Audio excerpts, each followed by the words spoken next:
Aviation Week Network video coverage from the 2025 Paris Air Show is brought to you by GE Aerospace.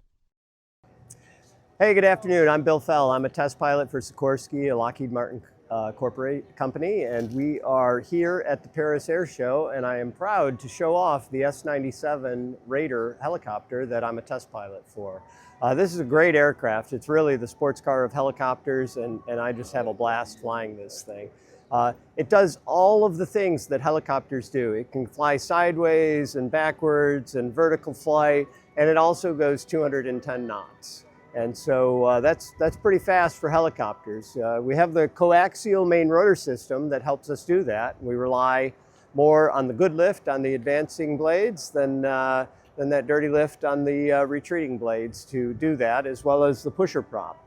In high-speed flight, 90% of the power is going to the pusher prop and 10% of the power is going to the main rotor.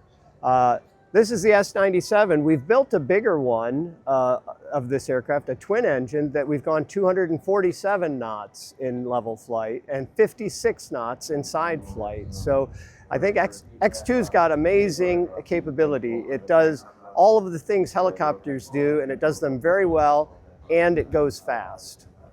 Really, it's quite simple to operate this. If you can fly a helicopter, you can fly this aircraft. And if you can't fly a helicopter, I can probably teach you to fly this thing in about 10 minutes.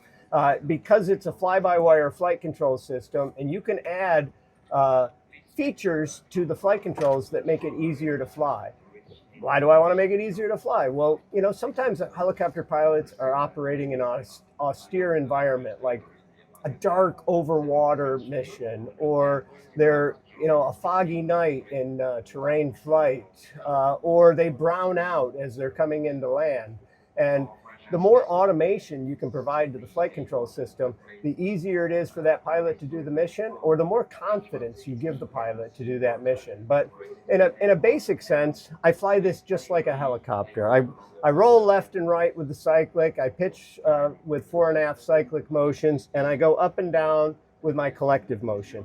I have a prop beeper switch in this aircraft where I push forward for more thrust and aft for less thrust. All right, so here we have seats for 6 troops back here, and generally we consider that we have enough weight allocation for each of those troops to be over 300 pounds. And so troops are carrying a lot more equipment, and sometimes that allocation is up to like 360 pounds per troop. And but while we have 6 seats back here for what this was intended as, the aircraft that we fly in Florida is a development aircraft, and what we're using the back for there is experiments that we're performing and the equipment to record all of the data that we want to record on that aircraft. This is the pusher prop of the S-97 Raider, and it has a range where it can put negative pitch in for deceleration and positive pitch for acceleration. While we've flown this aircraft with the prop not even installed on it, out to 160 knots, installing the prop gives us the capability to go out to 210 knots in the aircraft.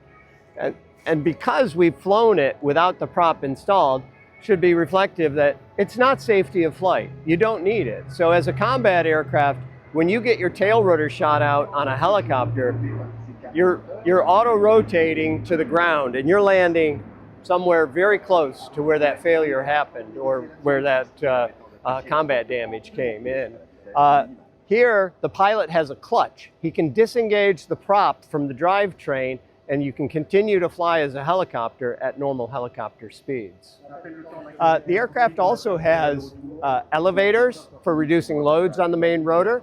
And in low-speed flight, because it doesn't have a tail rotor, it uses the difference in torque between the upper and the lower main rotors in order to provide a yaw moment.